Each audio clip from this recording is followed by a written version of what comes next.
살고 싶지 않은 날들 속에서도 나는 떡볶이를 먹고 싶었다. 이 책은 아주 조용한 고백으로 시작이 됩니다. 죽고 싶다는 말, 때론 정말 죽고 싶은 게 아니라 살기 힘들다라는 말이라는 걸 우리 마음 가장 안쪽에서 조심스럽게 꺼낸 작가. 그녀의 고백은 이렇게 이어집니다. 죽고 싶지만 떡볶이는 먹고 싶어. 왠지 익숙하죠? 많은 사람들이 그 문장 하나에 마음을 걸었다. 왜냐하면 그 말엔 두 가지 마음이 함께 들어있잖아요. 이대로는 너무 힘들어. 그 절망? 그래도 오늘은 떡볶이를 먹고 싶다는 또 아주 작은 희망.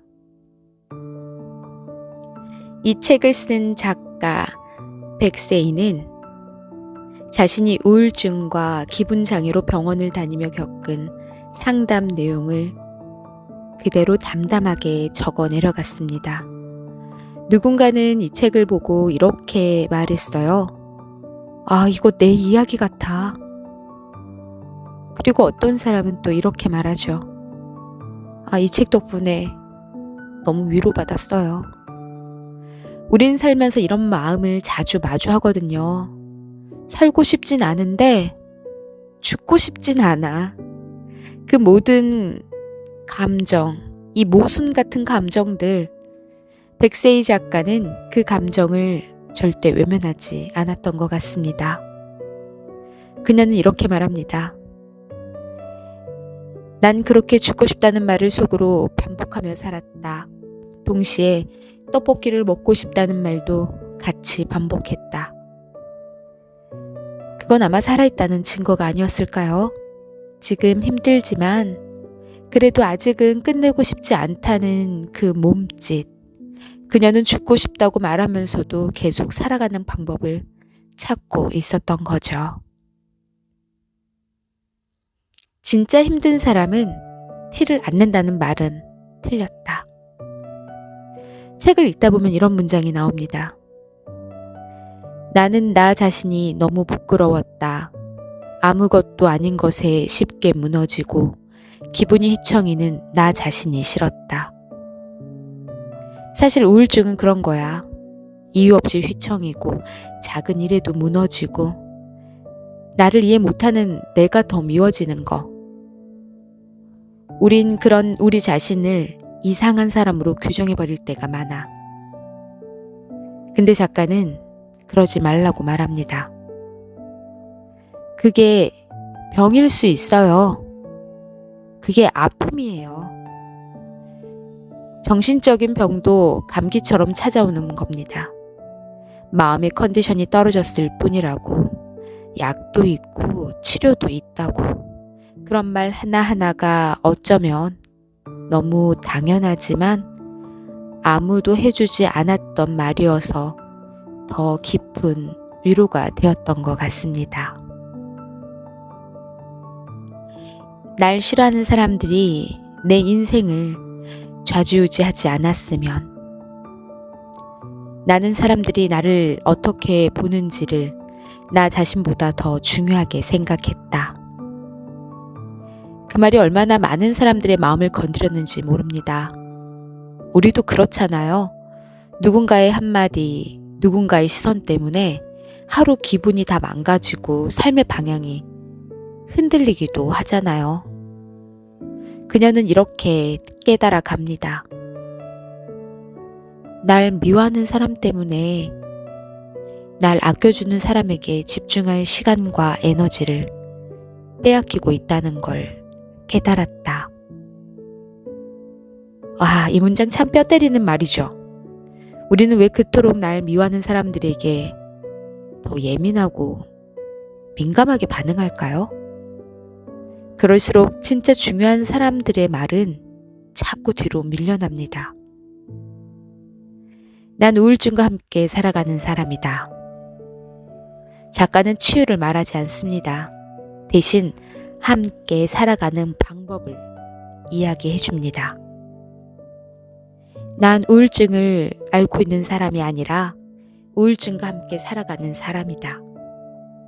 치료가 목적이 아니라 함께 살아가는 게 목적이 된다는 말, 병이 사라지지 않아도 괜찮다는, 중요한 건 그 병을 끌어안고 오늘 하루를 다시 살아가는 용기거든요.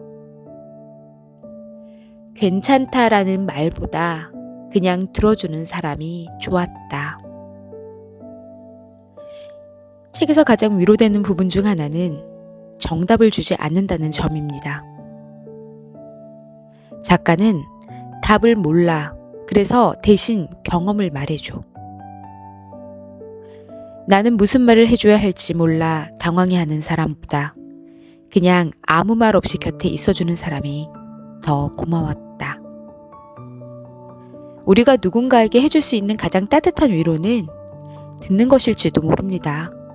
그저 옆에 있어주는 것, 함께 앉아 침묵을 나누는 것, 그건 어떤 말보다 깊은 힘이 있죠. 떡볶이는 이유가 되었다. 책 제목이 왜 하필 떡볶이였을까요? 나에게 떡볶이는 삶에 대한 집착이자 희망이었다. 사실 떡볶이가 중요한 게 아니라 그 떡볶이를 먹고 싶다는 마음이 중요한 겁니다.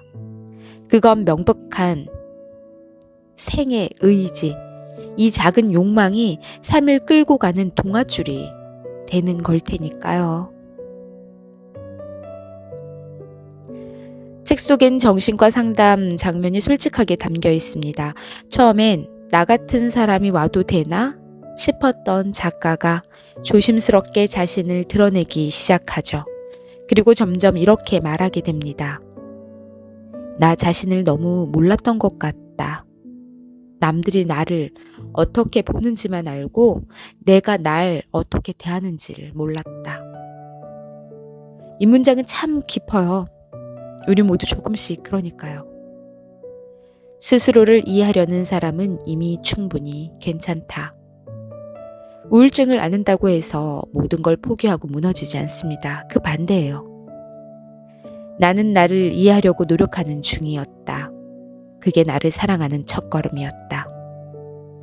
우린 완벽해서 괜찮은 게 아니라 노력하고 있어서 괜찮은 겁니다. 슬픔을 공유할 수 있다는 건 용기다. 개인적인 고백이지만 공적인 치유가 되길 바랬다고 합니다. 책에 참 좋았던 말 중에 슬픔을 고백하는 사람이 늘어날수록 슬픔은 점점 덜 외로워질 것이다. 고백은 부끄러운 게 아닙니다. 누군가에게 용기가 되죠. 그리고 고백하는 너 자신에게도 따뜻한 숨이 됩니다.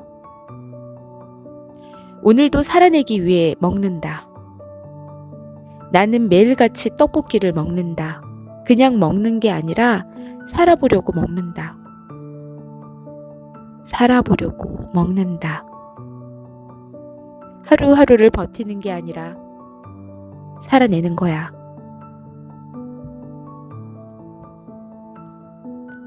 난 이상한 사람이 아니에요.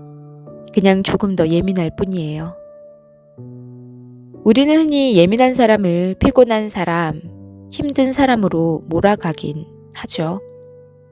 하지만 작가는 나는 그냥 조금 더 많이 느끼는 사람일 뿐이에요 라고 말합니다. 결함이 아닌 특성인 거죠. 남들보다 조금 더 깊게, 조금 더 세심하게 세상을 받아들이는 능력. 가끔은 너무 힘들어서 아무 말도 하고 싶지 않을 때가 있어요. 그럴 때 있잖아요. 누군가 물어봐도 막 말하기 싫고 그냥 가만히만 있고 싶을 때. 친구가 물어봤다. 무슨 일 있어? 나는 말했다. 그냥 피곤해. 사실은 마음이 너무 아팠는데. 우리도 얼마나 많았는지 모릅니다. 말할 용기도 없고 말한다고 나아질 것 같지도 않을 때, 그럴 땐 그냥 아무 말 없이 있어주는 친구 하나가 너무나 소중하죠. 여러분 어떤가요? 아무 말 하지 않아도 그냥 조용히 묵묵히 내 곁에 있는 친구 있나요? 나는 내가 어떤 사람인지 아직도 잘 모르겠어요. 작가는 나는 누구인가를 끊임없이 묻고 있습니다. 나는 착한 사람인가? 이기적인 사람인가? 아니면 그냥 혼란스러운 사람인가? 그 혼란은 자기 자신을 있는 그대로 바라보려는 용기에서 나옵니다.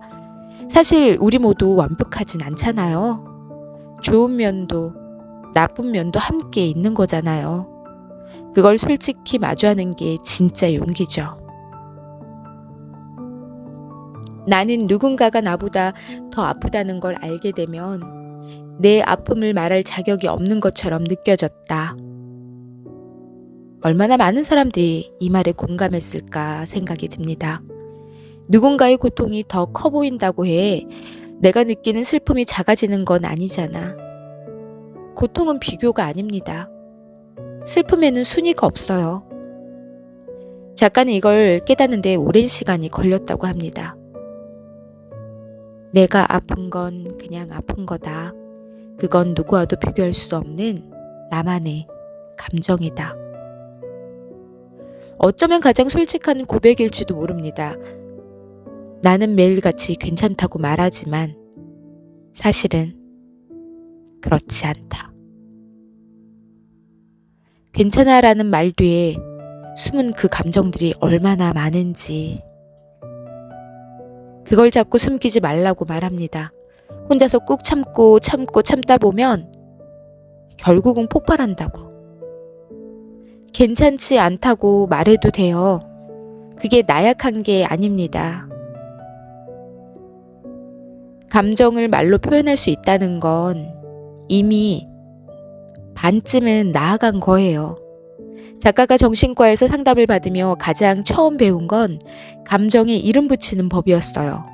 기분이 나쁘다, 슬프다, 외롭다, 분하다. 그 차이를 구분하기 어려웠어요. 감정은 흐릿하고 모호해서 내 마음조차 내가 잘 모를 때가 많아요. 하지만 이름을 붙이는 순간 감정은 더 이상 날 삼키는 괴물이 아니고 내가 이해할 수 있는 그런 친구가 되는 거죠. 기분 좋은 날보다 기분이 별로인 날이 많아요. 이 말은 위로가 됐어요. 매일이 행복할 수는 없다는 걸 인정하고 나니 조금은 편해졌다. 기분이 좋은 날이 많아야 정상이라고 생각했던 그 기준에서 우리는 스스로를 얼마나 몰아붙였을까요? 기분이 별로여도 괜찮다고, 그게 계속된다고 해도 넌 잘못된 사람이 아니라고. 나를 너무 사랑하지 못해도 괜찮아. 우린 항상 자기 자신을 사랑해야 한다고 배웁니다. 그런데 그게 안 되는 날이 더 많잖아요. 나는 나를 사랑하지 못했다. 그런데 그게 죄는 아니었다. 어쩜 스스로를 완벽히 사랑하려고 애쓰는 것보다 그저 그럴 수도 있지. 이렇게 나를 다독이는 게 더 중요하다는 생각이 드는 문구였습니다. 사랑하지 못하는 날엔 그저 견뎌주는 것만으로도 충분할 수 있다. 조금은 괜찮은 사람이 되고 싶었다. 작가의 진심이 담긴 문장. 나는 언제나 더 괜찮은 사람이 되고 싶었다. 그래서 스스로를 자꾸만 탓했다. 그 마음 너무 익숙하죠? 조금 더 괜찮아지고 싶어서 지금의 나를 미워하게 되는 마음. 근데 작가는 그런 자신을 이제는 이해하려고 합니다. 조금 괜찮아지고 싶은 나도 사랑받아 마땅한 존재라고. 상담을 받는다고 모든 게 다 나아지진 않아. 작가는 인정했다. 상담실을 나오면 다시 흔들려요. 그래도 이제는 그 흔들림을 조금 덜 두려워하게 되었어요. 상담은 해결이 아니라 이해입니다. 내 마음을 조금 더 이해하게 되면 비록 흔들려도 완전히 무너지진 않게 되는 거. 나는 나를 천천히 알아가고 있다. 그것만으로도 우리는 충분히 잘하고 있는 겁니다. 내가 나를 믿어주지 않으면 아무도 나를 구할 수가 없다. 잠깐 어느 날 그런 생각이 들었다고 합니다. 나라도 나를 믿어줘야 하지 않을까? 그 믿음은 거창한 게 아니고 오늘 하루 울지 않고 지나간 거, 무사히 상담 잘 받고 나온 것, 밥 한 끼를 잘 먹은 것, 그 작은 것들을 잘했다고 말해주는 거, 그게 나를 믿는 첫 걸음이었습니다. 나는 괜찮은 척에 능숙한 사람이다. 어떤 사람은 자주 웃고 친절하고 겉으로는 항상 평온해 보여.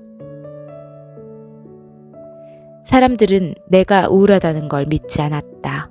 나는 잘 웃고 잘 말하고 잘 참았기 때문이다. 우울은 꼭 눈에 보이는 모습이 아닙니다. 화려한 외면 뒤에 숨겨진 고요한 슬픔일 수도 있고요. 작가는 이렇게 말하죠. 너무 잘 웃는 사람일수록 더 조심히 봐주세요. 사람들과 있을 땐 괜찮은데 혼자 있을 땐 무너져요. 어떤 사람은 말도 잘하고 일도 잘하고 사람들 앞에서 잘 지내. 하지만 밤이 되면 달라져. 작가도 그랬어.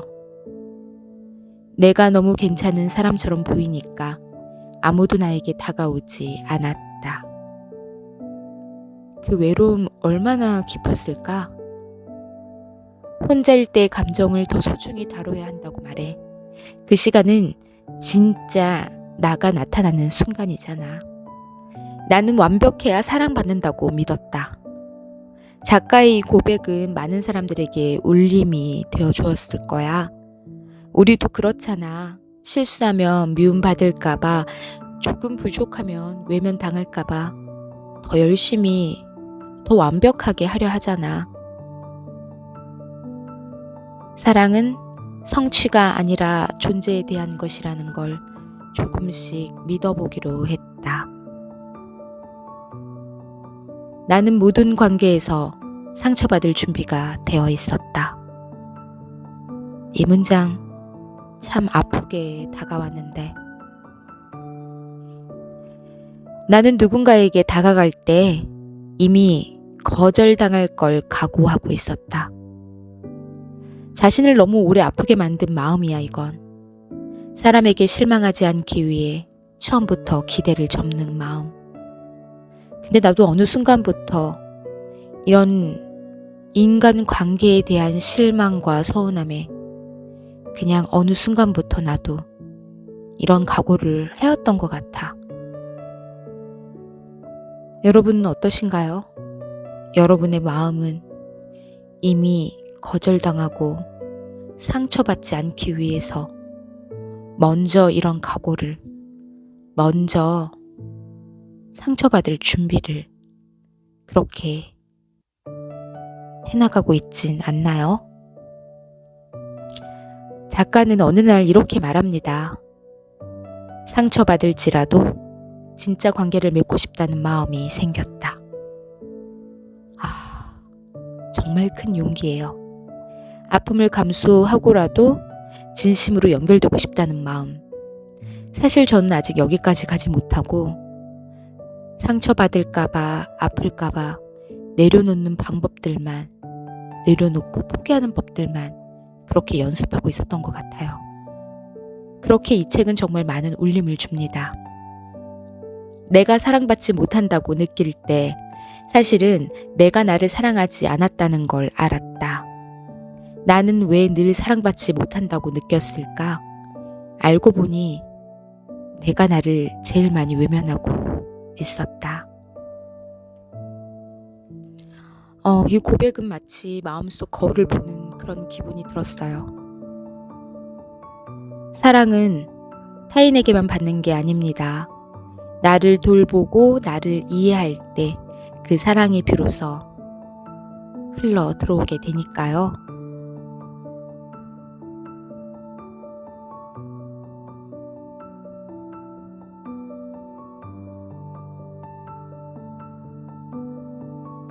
나는 계속 나아가지 않아도 괜찮은 사람이다. 이 책은 계속 성장하라고 말하지 않습니다. 멈춰 서 있는 나를 탓하지 않아도 된다. 이 문장 얼마나 따뜻한지 모릅니다. 계속 앞으로 나아가지 않아도 된다. 쉬어도 되고 멈춰도 되고 제자리에서 머물러 있어도 괜찮다는 말. 그 자리에 서 있는 나도 충분히 괜찮은 사람이니까요. 나는 나를 괜찮다고 말해줄 사람이 필요했다. 잠깐 오랜 시간 누군가를 찾고 있었을지 모릅니다. 자기를 인정해 주길 기다렸던 것 같아요. 누군가가 친구일 수도 있고 연인이거나 상담 선생님이었을 수도 있지. 그런데 결국 중요한 사람은 자기 자신이었다고 말한다. 다른 누구보다 내가 나를 괜찮다고 말해줄 수 있어야 한다.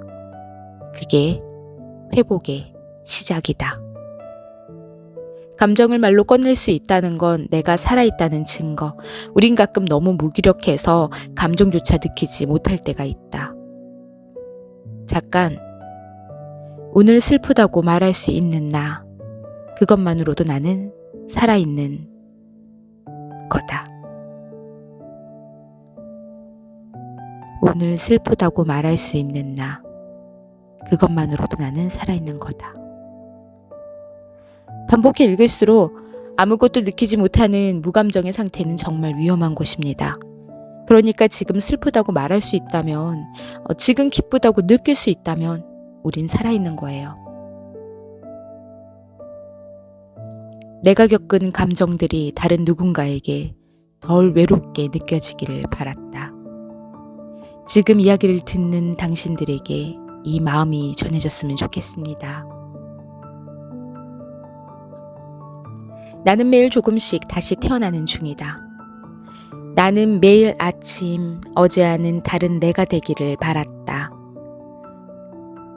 새로워지고 싶다는 마음, 그보다는 어제보다 조금 덜 아프고 싶다는 마음. 매일이 같아 보이지만 사실은 매일이 다른 하루야. 우린 하루하루 조금씩 다시 태어나고 있으니까요. 내가 나에게 가장 날카로운 칼이었다. 참 아픈 말 같았어요. 근데 이제는 이렇게 말합니다. 그 시절의 나를 안아주고 싶다. 너무 아팠던 너를, 너무 애썼던 너를. 우리도 그랬으면 좋겠습니다. 나는 오늘 하루를 아무 일 없이 견뎌낸 것만으로도 스스로를 칭찬해 주기로 했다. 특별하지 않은 하루, 아무 일도 없던 하루. 그래도 충분히 의미 있는 하루입니다. 울지 않고 무너지지 않고 그냥 숨쉬고 있다는 것만으로도 대단한 하루니까요. 난 지금도 나를 배워가는 중이다. 난 아직도 나를 잘 모르겠다. 하지만 나를 알아가려는 마음은 멈추지 않았다. 완벽히 이해하지 못해도 괜찮습니다. 조금씩 천천히 그렇게 계속 배워가는 거니까요. 상처가 사라지진 않지만 덜 아플 순 있다. 이 책에선 완치를 말하지 않습니다. 나는 이제 이 상처가 내 일부라는 걸 인정했다. 그랬더니 조금 덜 아팠다. 상처를 없애는 게 아니라 상처와 함께 살아가는 법을 배우는 것. 그게 진짜 치유가 아닐까요? 사람은 누구나 자기만의 슬픔을 품고 있다. 잠깐 어느 날 사람들 얼굴 하나하나 바라보다 이런 생각이 들었다고 합니다. 이 사람도 저 사람도 각자의 방식으로 고통을 안고 살아가고 있을 거야. 그걸 이해하고 나니 사람들이 조금 덜 미워졌다고 해요. 나 자신에게도 조금 더 부드러워졌고요. 난 고장난 사람이 아니라 살아있는 사람이다. 나는 아픈 게 아니라 살아있는 거다. 감정을 느낄 수 있다는 건 여전히 나에게 삶에 대한 의지가 있다는 증거다. 이 말을 꼭 기억했으면 오늘 당신에게 조금의 안도감이 되어줬으면 좋겠습니다. 가끔은 떡볶이 한 접시가 인생 전체를 붙잡아준다. 이 책의 상징이죠. 바로 그 떡볶이. 나는 진심으로 떡볶이를 먹고 싶었다. 그 마음이 날 하루 더 살게 했다. 사실 아무리 사소해 보여도 삶을 붙잡아주는 건 언제나 작은 것들입니다. 떡볶이 한 접시, 좋아하는 노래 한 곡, 따뜻한 햇살, 내가 좋아하는 사람. 누군가에게 친구처럼 말없이 옆에 있어주는 존재가 되기를. 읽고 나서 나만 그런 게 아니구나. 그런 생각이 들게 해줬으면 하는 그런 책이었으면 좋겠다고 작가는 말합니다. 죽고 싶지만 떡볶이는 먹고 싶어. 이 문장은 모순이 아니에요. 죽고 싶을 만큼 괴로운데도 떡볶이를 먹고 싶다는 마음은 생에 대한 강력한 증거였다. 살고 싶은 게 아니라 지금은 너무 힘들다는 말, 하지만 그럼에도 오늘 하루만은 더 살아보고 싶다는 작은 의지. 그게 우리가 매일을 버티는 이유입니다. 우리는 아주 작은 이유로 계속 살아간다. 그 이유는 때로는 떡볶이일 수도 있고, 때론 누군가의 말 한마디, 한 장의 노을, 혹은 아주 조용한 고백일 수도 있다. 지금 이 밤 이야기를 듣는 너도 그 작은 이유 하나 품고 오늘을 지나가고 있지 않을까? 지금의 당신들에게 꼭 이렇게 말해주고 싶습니다. 정말 수고했어요. 그리고 잘 자요. 잠들기 전 책 한 권. 오늘은 죽고 싶지만 떡볶이는 먹고 싶어였습니다.